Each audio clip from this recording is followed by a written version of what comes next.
I believe strongly that the biggest problem facing this country, a tsunami coming right at us, is a deficit in education in this nation. That's what I believe. For the most part, I think students in public schools, as it now exists, are failing to achieve at levels necessary for them to become what I would call fierce competitors on the economic world stage, what others would call college and career ready. Michigan, we're only about 17% college ready. If you looked at the ACT as a metric, that's terrible, that's abominable. 3 high schools with nearly 1,000 students in each one of them, and not one of them proficient in math, that's a tragedy. In America today, that's a tragedy. I know the education establishment keeps saying, give us the tools, we can do this. They have the tools, they just haven't been using them. And it is a city where people who have been in leadership positions have not led. They've simply capitalized. We've lost over 100,000 students in 10 years. No system had gone through that. People then become very, very distrustful of outsiders, but they also become very, very distrustful of just proposed new initiatives that one says that's designed to make things better, because they've been through it over and over and over again and haven't seen any significant change in the overall quality of education being provided to children.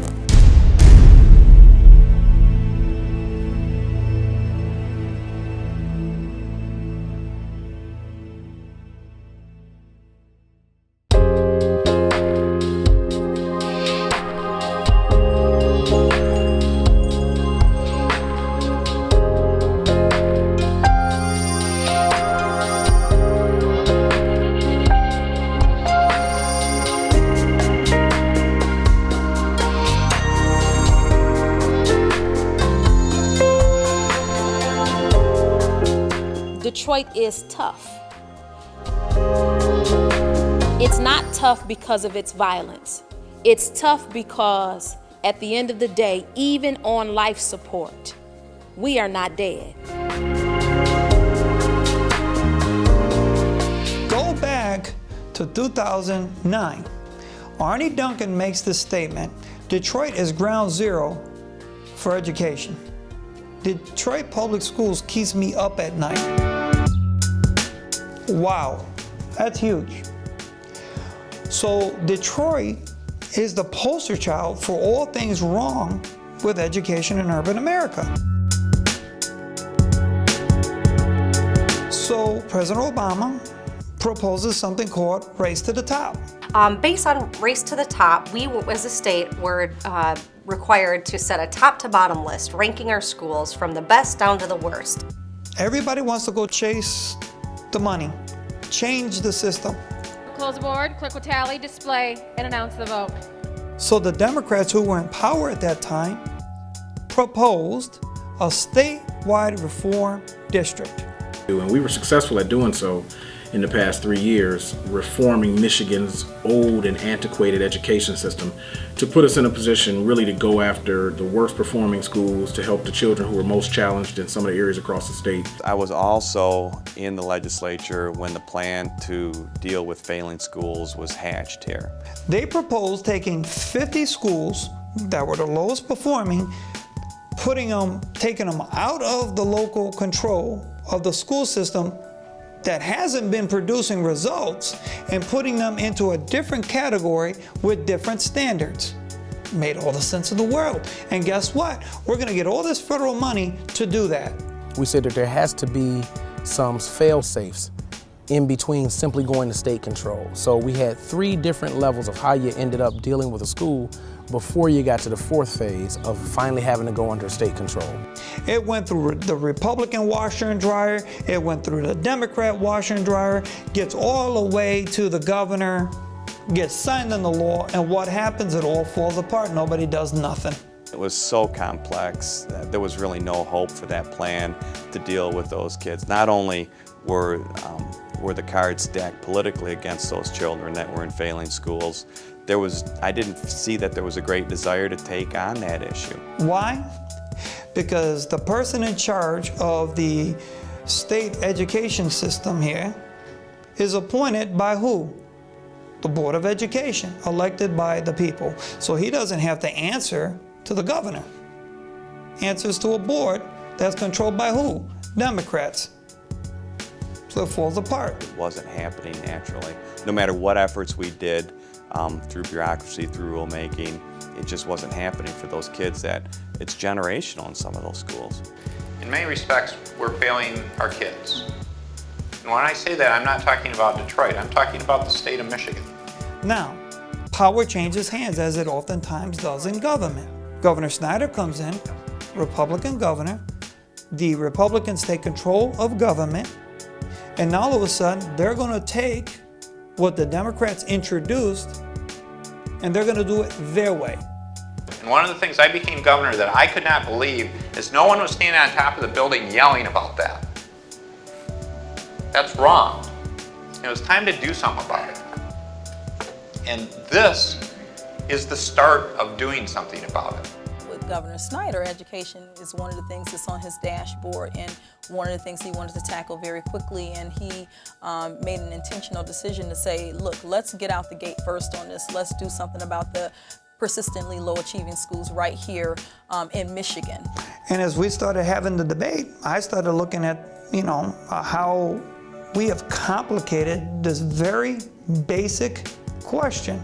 What do we do about children who are stuck in failing schools? What do we do about that? We're still not answering the question. So the answer really became is let's look around the country and see what else is innovative, what else is great's going on. All right, right here, Dad. Put the ball down. And we ended up looking at Louisiana for the model after Katrina. And that's where we looked at the recovery district and gave us some ideas.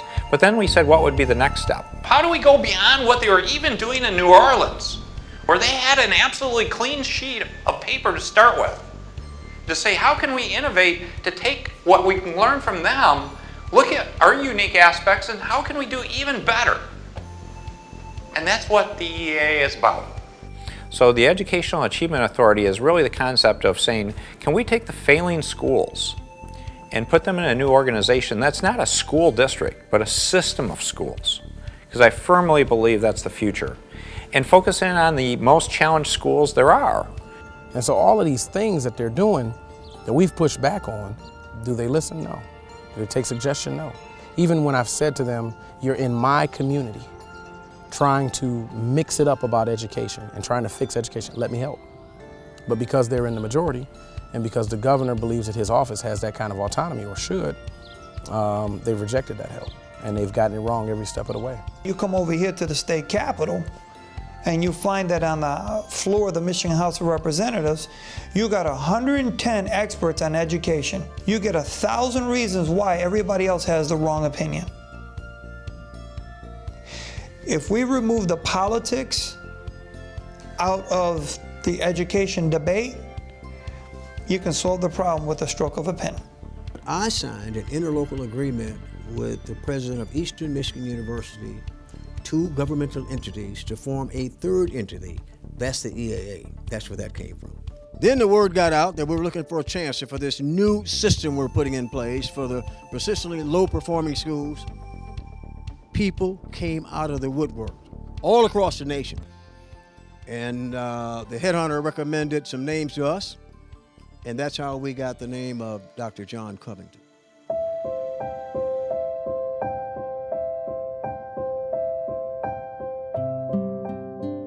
I believe in kids, and I believe that they have an absolute right to be educated to the fullest extent possible, and not to fight for them to have it, it just goes against the grain for me. And it's personal for me because these are kids who look like me. They came from broken homes like I did.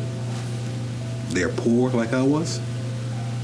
And they don't have a snowball chance in hell if we don't fix it. John's role has been that of the innovator. He's out front on issues, and there's some considerable danger with being out front on the issues of reform. And its sole purpose is to take the persistently lowest performing schools across the state and do a significant turnaround, reinvention, or transformation in these schools to make sure that the youngsters are getting a high quality education. In our elementary schools, as a result of changing the paradigm, moving our Education Achievement Authority away from that agrarian model that not only our city, our state, but the country should have moved away from years ago, that's primarily what our purpose is to disrupt traditional public schooling and provide a new model for the delivery of teaching and learning. I've worked with him in past years and just seeing his vision. He's a visionary. And I mean, he thinks long term. It's not for next year. He's thinking 10 to 15 years ahead of us. And I like that, just working with him in Alabama to see some of the changes that he put in a poor area, poor schools. And his thing was, when the school day ends, he wants kids kicking and screaming, not wanting to go home. And those kids indeed were kicking and screaming because they wanted to stay at school.